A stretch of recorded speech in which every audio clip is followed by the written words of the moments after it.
Ang kwentong ito ay hango sa totoong buhay. Mula ito sa isa nating kabayan na itago na lang natin sa pangalang Aurelio. Walang eksaktong taon, probinsya ng Capiz. Nang mga panong ito, kasalukuyang naninilbihan bilang tanod sa kanilang barangay itong si Aurelio. 20 taong gulang ang binata nang magsimulang magtrabaho sa barangay. At nung unang araw pa lang, nagawa nitong pangain ang kanilang kapitan dahil sa taglay niyang katapangan. Ito ay nang minsan silang rumisponde sa isang away sa kabilang purok. Kasama ni Aurelio ng mga panong ito ang kaibigan niyang si Noel. Nakagaya niya ay kakapasok pa lang sa pagiging tanod. Naglalakad ang dalawa sa kalsada nang makarinig ng mga nababasag na bote. Sunod-sunod na kalampag ng mga yero na tila binabato ng kung sino. Dali-dali nilang pinuntahan ang pinagmumula ng ingay. Tumambad sa dalawa ang nagkakagulong mga kalalakihan. Dahil isa sa mga tungkulin nila ang panatiliin ang kapayapaan. Sinubukang awatin ng dalawa ang nag-aaway. Ngunit sa kasamaang palad, sila ang napagbalingan. Tanging baston lang ang dala ng dalawa. At ang kanilang mga kalaban ng mga oras na yon ay may bitbit na kutsilyo at itak. Magsitigil kayo! Kung hindi, mapipilitan kaming arestuin kayong lahat! Wika ni Noel. Naku, naloko na. Mukhang tayo pa'y malilintikan dito, Noel eh. Mali naman kasi yung pasok mo. Tugon ni Aurelio. Napapatras ang mga ito dahil sa dami ng mga kalaban. Ngunit hindi basta-bastang magpapatalo ang binata. Malawak ang kaalaman ni Aurelio pagdating sa pakikipaglaban gamit ang baston. Naging kampiyon ito sa arnis nung nasa sekundarya. Nag-aral ng iba pang martial arts, kagaya ng sikat na pengkak silat sa bansang Indonesia. Nang makakuha ng pagkakataon, isa-isang sumugod ang mga kalalakihan. Sinalubong naman ito ni Aurelio. Bagaman may sandata ay hindi umubra ni isa sa kanila. Napatumba ni Aurelio ang halos 10 katao at nagawang dalhin sa presinto. Saktong naroon na ang kapitan ng barangay na itago na lang natin sa pangalang Arnel. Matalik na kaibigan ng ama ni Aurelio ang kapitan. Ito ang naging dahilan kung bakit nagawa niyang makapasok bilang tanod. Ayos ka lang ba, Aurelia? Hindi ba kayo nasaktan? Delikatong ginawa mo ah. Pero mabuti naman at nagawa niyo silang pigilan. Wika ng kapitan. Wala na po kaming magagawa, Kap. Nasa panganib na din yung buhay namin kaya lumaban na lang kami kaysa tumakbo. Saka mga lasing na din kasi yan kaya pagewang-gewang kanina. Tugon ni Aurelio. Opo Kap, tama po yung sinabi ni Aurelio. Pero Kap, kung nandun ka lang, makikita mo kung gaano kagaling tong kaibigan ko eh. Wika ni Noel. Napangiti na lang ang kapitan dahil siya mismo alam ang totoong kakayahan ng binata. Maya-maya pa ay nag-aya ng umuwi ang kapitan. At habang naglalakad ay hindi nila maiwasang pag-usapan ang tungkol sa nangyari. Mabuti na lang at hindi naalata ng kaibigan mo na may kakaiba sa'yo, Aurelio. Siguradong magtataka yun ah. Mantakin mo, hindi ka natabla ng kahit anong sandata. Wika na Kapitan Arnel. Nang mga oras na yon sila na lang ang naglalakad sa daan. Nauna nang umuwi si Noel. Mabuti na nga lang po walang tumama sa mga taga nila sa akin eh. Kung hindi, siguradong mabubuko ko, Ninong. Napangiti ang kapitan sa sinabi ng binata. Kung hindi nyo na itatanong, isang batikang antingero ang kapitan ng barangay nila Aurelio. Nanalo ito hindi dahil sa pera o kayamanan, kung hindi dahil sa kakaibang disiplina at tapang. Maliban dito, isa ding kilalang manggagamot si Kapitan Arnel. Maraming natulungan, kaya hindi na mahirap para sa kanya na makuha ang respeto ng pagkakapitan. Isa sa mga mapalad nitong naturuan ay si Aurelio. Maliban sa mga dasal, pinagkalooban niya din ng binata ng ilang mga gamit, kagaya ng mutya ng 1,000 baon ng nyug at yung baong walang mata, mutya ng suso at medalyon ng Tres Pico Roma. Nagawa itong pagganahin ng binata at ginamit sa pagtatanggol sa sarili. Ngunit nagbago ang pananaw nito nang minsan silang makaengkwentro ng mga nilalang na hindi niya akalaing makakarap niya ng personal. Isang gabi, nasa kalagitnaan ng patrolya, tahimik ang buong paligid at tanging huni ng kuliglig ang naririnig. Laking gulat ng binata nang bigla na lang may kumalabog. Mag-isa siyang nagpapatrolya ng mga oras na yun dahil nanganak ang asawa ng kaibigan. Hinanap ng binata ang pinagmumulan ng ingay. Napagtantong papunta siya sa direksyon na tumutumbok sa bahay ni Noel. Dali-daling naglakad ang binata papunta sa lugar sa pag-aakalang may masamang mangyayari sa tahanan ng kaibigan. Ngunit nang dumating siya doon, tahimik naman ang paligid. Agad siyang napansin ni Noel kaya lumabas ito ng tahanan. O pare, nandito ka pala. Anong balita? Tanong ni Noel. Nagpapatrolya ako eh. Teka, wala ka bang narinig na ingay na malapit dito? Kasi kanina, habang papadaan ako, biglang may kumalabog eh. Dito nang gagaling. Tugon ni Aurelio. Oo nga eh, napalabas din ako pare. Kaso, wala naman akong nakita. Tugon ng kaibigan. Napahinto ang usapan ng dalawa nang biglang sumigaw ang asawa ni Noel. Dali-daling pumasok ang magkaibigan sa tahanan. Nakitang nakasiksik sa sulok ang ginang habang hawak ang sanggol nito. Mahal, anong nangyari? Bakit ka sumisigaw? Hindi tumugon ang asawa ni Noel. Sa halip ay itinuro nito ang bintana. Teka, bakit nakabukas to? Sinarado ko to kanina eh. Akmang lalapit na sana si Noel. Ngunit hinila siya ni Aurelio. Teka, sandali lang pare. Ako na ang magsasara ng bintana. Wika ni Aurelio. At nang makalapit ito sa bintana, may kung ano itong hinila mula sa labas. Nanlaki ang mga mata ni Noel at ang asawa nito nang makita kung ano ang bagay na yon. Pare, ano yan? Bakit nandyan yan? Tanong ni Noel. Inatake ng tiktik ang asawa mo. Bilisan mo, ilabas mo siya sa kwarto! Sigaw ni Aurelio. Nang makalabas na ang mag-asawa ay tuluyan niyang hinila papasok ang tiktik. Ang hinawakan ng binata, walang iba kung hindi ang dila nito. Malakas ang pagkakakapit ng nilalang, kaya medyo nahirapan ang binata. Hanggang sa tuluyang naputol ang dila, sumigaw ang nilalang at mabilis na tumakas. Dali-dali namang tumakbo si Aurelio para habulin ito. Sa daan palabas ng tahanan ay nakita ng binata ang isang gulok. Dinampot ito. Nagpatuloy sa paghabol sa nilalang. Kitang-kita ng binata kung paano itong tumalon sa bubong ng tahanan.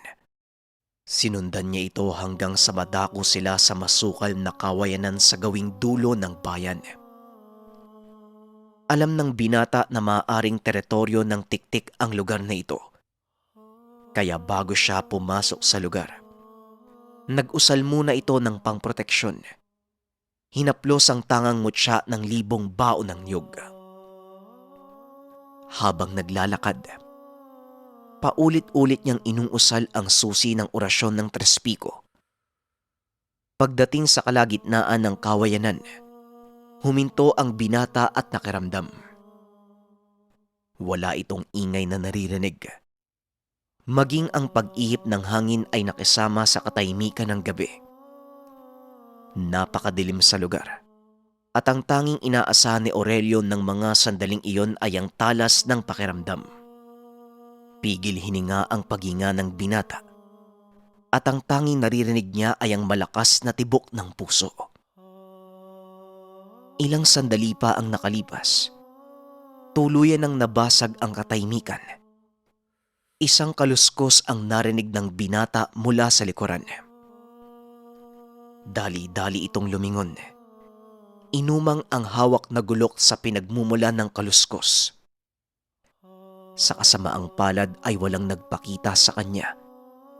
At ang pinakamalaking pagkakamali ng binata, lubusan niyang nakaligtaan ang itinuro ng ninong dahil bigla siyang sinunggaban ng nilalang mula naman sa likuran.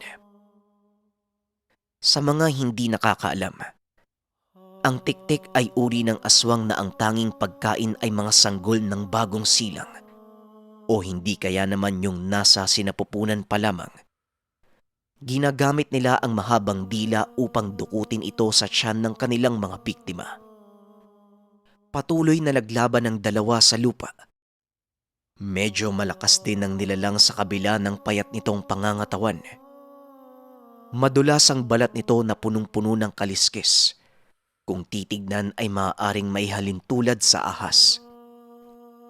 Nabitawan din ni Aurelio ang kanyang sandata, kaya medyo nahirapan itong labanan ang nilalang. Hanggang sa makakita ng pagkakataon ng binatang sipain palayo ang tiktik. Dali-daling tumayo ito upang damputin ang kanyang gulok. Sa kasamaang palad, muli na namang nawala ang nilalang. Nanatili si Aurelio sa kanyang kinakatayuan at pinakiramdaman ang pagkilos sa paligid. At habang ginagawa niya ito, nanumbalik sa isipan ng binata ang itinuro ni Kapitan Arnel. Ang mga tiktik ay mahusay sa pagtatago, lalo na sa masukal na gubat, ngunit mabilis mo silang mahanap sa pamamagitan ng kanilang amoy. Ipinikit ni Aurelio ang mga mata at ginamit ang kanyang pang-amoy para masundan ang nilalang. Hanggang sa tuluyan niya itong natunton sa isang puno ng duhat. Hindi nagpalata ang binata. Pasimple nitong ibinato ang hawak na gulok sa direksyon ng tiktik. At direkta itong tumama sa ulo ng nilalang. Nahulog ang tiktik sa puno. Naglulupasay ito habang pinipilit na bunutin ang mga gulok na nakatusok sa kanyang bumbunan. Dumampot ng putol na puno ng kawayan si Aurelio at paulit-ulit na hinambalos ang nilalang hanggang sa tuluyan itong manghina. Matapos ay binunot ng binata ang gulok. Tinagpas ang ulo ng tiktik. Mga walang ya kayo. Ang buong akala ko, kwento-kwento lang ang tungkol sa mga kagaya nyo. Wika ni Aurelio habang dinadampot ang ulo ng napatay na nilalang. Pagdating sa tahanan ni Noel, laking gulat nito nang makita ang dala ng kaibigan. Anak ng put. Ano yan pare? Saan mo nakuha yan? Tanong nito habang tinuturo ang ulong dala ni Aurelio. Saan pa ba? E di doon sa kamuntikang kumain ng anak mo. Ayan o! Tugon ni Aurelio. Sabay hagis sa ulo papunta kay Noel. Hindi na umuwi si Aurelio. Agad nitong binalikan ang naiwang katawan ng tiktik. Ngunit laking gulat ng binata dahil wala na ito sa lugar kung saan niya iniwan. Mabuti na lang at nagawa nitong dalhin ng ulo. Agad nilang pinuntahan si Kapitan Arnel. 2:00 na ng madaling araw ng mga sandaling iyon. Pupungas-pungas bang nagbukas ng pinto ang kapitan. Ngunit naalimpungatan ito nang ipakita ni Aurelio ang kanilang dala. Anakdak! Ano yan, Aurelio? Bakit nyo dito dinala yung ulo ng... Teka, tik-tik yan, di ba? Saan mo nakasagupa ang isang yan? Nasaan ang katawan? Sunod-sunod na tanong nito. Pinaliwanag ng binata ang nangyari.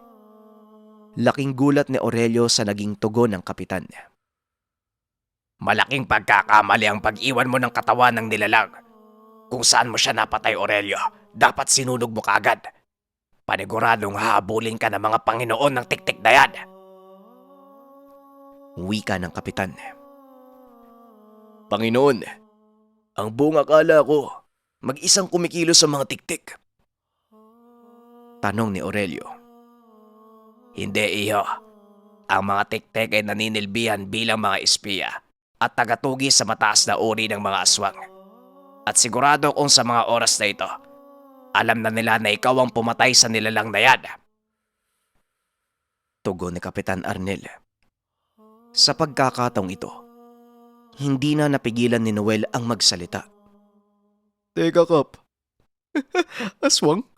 Seryoso ba kayo? Hindi ako makapaniwalang pinag-uusapan natin to ngayon. Tapos naririnig ko pa sa inyo. Wika ni Noel. Tumayo si Kapitan Arnel. Dinampot ang ulo ng tik-tik sabay lapit kay Noel.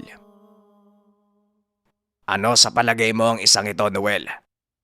Sa palagay mo, nakikipaglokohan kami. Seryoso ang pangyayaring ito. At ewan ko ba sa mga kagaya mo, nasa harap mo na ang patunay. Hirap ka pa ding paniwalaan. Ito, totoo ang mga aswang. Tugon ng kapitan. Napalunok ng laway si Noel at hindi na muli pang nakapagsalita. Ang totoo, Kap. Ang asawa ni Noel ang kamuntikang patay ng tik-tik na yan. Nagkataon lang na napadaan ako sa lugar kaya nahuli ko yung tik-tik. Ano ngayon ang pwedeng gawin, Ninong? Tanong ni Aurelio. Sa kasabaang palad, wala na tayong magagawa, iyo. Ang tanging paraan na lang ay harapin ang mga Panginoon ng tik-tik na yan. Ikaw, Noel, paniguradong madadamay ka. Kaya ihanda mo ang pamilya mo. Dalhin mo sila pansamantala dito sa bahay. Tugon ni Kapitan Arnel. Dali-dali namang umalis si Noel. Nagpaiwan si Aurelio sa kailingan ng kanyang ninong. Eto, iyo. Kunin mo ang langis na ito at huwag mong ihiwalay sa katawan mo. Ito lang ang tanging paraan para malaman mong may papalapit na aswang. Siguradong kukulo ito kapag may lumapit sa iyong masamang elemento. Wika ng kapitan. Tinanggap naman ni Aurelio ang lanahan. Maliban dito, binigyan siya ng kapitan ng isang uri ng patalim na kung tawagin ay lugod. Nahahawig ito sa sanggot, ngunit mas makapal. May 6 hanggang 10 sima sa likod. Sinasabing kinakatakutan ng mga aswang ang ganitong uri ng sandata dahil sa oras na masugatan sila nito, hindi na maghihilom pa ang pinsala. Matapos ang usapan ng magninong, saka pa lamang nagpasya ang binatang umuwi para makapagpahinga. Pagsapit ng hapon, muli itong naganda upang mag-report sa barangay. Ngunit pagdating sa lugar ay napakadaming tao. Si Kap Arnel ang nagsasalita sa entablado. Nakinig ang binata sa sinabi ng kapitan. Hanggang sa banggitin nito ang nangyaring pakikipaglaban ni Aurelio sa isang tik-tik. Hindi pa nakontento ang kapitan. Pinaliwanag pa nito ang ulo ng tik-tik. Biglang nagkagulo ang mga tao nang makita ang ulo ng nilalang. Napalingon pa ang ilan at nakita si Aurelio. Biglang dinumog ang binata. Puro paghanga at papuri ang natamo nito. Yan ang tanod na pumatay sa tik-tik na kamuntikang pumatay sa sanggol. Ito na ang naging simula para makilala si Aurelio sa kanilang barangay. Ilang buwan ang nakalipas. Payapa ang barangay. Hanggang sa sumapit ang araw na sinasabi ni Kapitan Arnel. Isang hapon, habang naglalakad pauwi ng tahanan, may nakita si Aurelio na isang grupo ng kalalakian. Nag-iinuman ang mga ito at napakaingay. Nilapitan ng binata ang grupo upang sawayin dahil maggagabi na at ilan sa kanilang mga kabarangay ay nagpapahinga na. Maagang natutulog ang karamihan sa kanilang lugar ng mga panong ito dahil madaling araw pa lang nasa kanya-kanyang bukirin ang mga ito. Sumunod naman ang mga kalalakihan dahil na rin sa reputasyong ipinakita ni Aurelio. Nang masiguradong wala na ang mga kalalakihan, nagpatuloy sa paglalakad ang binata hanggang sa makarating na ito sa gawing dulo ng barangay. Dito niya nakita ang isang kahinahinalang lalaki. Nakaupo ito sa gilid ng daan, nakatitig sa kanya ng masakit. Agad namang binati ni Aurelio ang matanda bilang paggalang. Magandang gabi po, Manong. Gabi na. Hindi pa kayo uwi? Tanong ni Aurelio. Inaantay kita. Gusto kong makita yung taong pumatay sa alaga ko. Nanlaki ang mga mata ni Aurelio. Bigla nitong naalala ang sinabi ni Kapitan Arnel. Napagtanto niya nakaharap niya ang aswang na nagmamay-ari ng napatay na tiktik. Napatras ang binata. Hinawakan ang kanyang baston. Naramdaman ni Aurelio ang pag-init ng lanahan na nakasuksok sa kanyang bulsa. Ikaw pala ang aswang na sinasabi sa akin ng ninong ko. Tanong ni Aurelio. Tama ka. Ang lakas ng loob mong gawin ang bagay na yon. Ngayon pagbabayaran mo ang kalapastangan ng ginawa mo. Tugon ng matanda at bigla itong tumalon papunta kay Aurelio. Mabilis na nakaiwas ang binata. Tumayo ang matanda at nagtanggal ng pang-itaas na kasuotan at biglang dumapa sa lupa. Kinuha ni Aurelio ang pagkakataon upang mag-usal ng mga dasal pang proteksyon. Kasabay ng ginawa ng binata ang pagbabagong anyo ng matanda. Unti-unti itong naging malaking aso. Nakatitig kay Aurelio habang naglalaway. Dali-dali itong sumugod papunta sa binata. Sinalubong niya ito ng isang malakas na hampas sa ulo. Bagyang nahilo ang nilalang. Ngunit hindi ito nagtamo ng anumang pinsala. Patuloy na sumalakay ang nilalang. Pilit nang naumiiwas ang binata. Nagpagulong-gulong ito sa lupa. Nakapa ang matulis na peraso ng kahoy.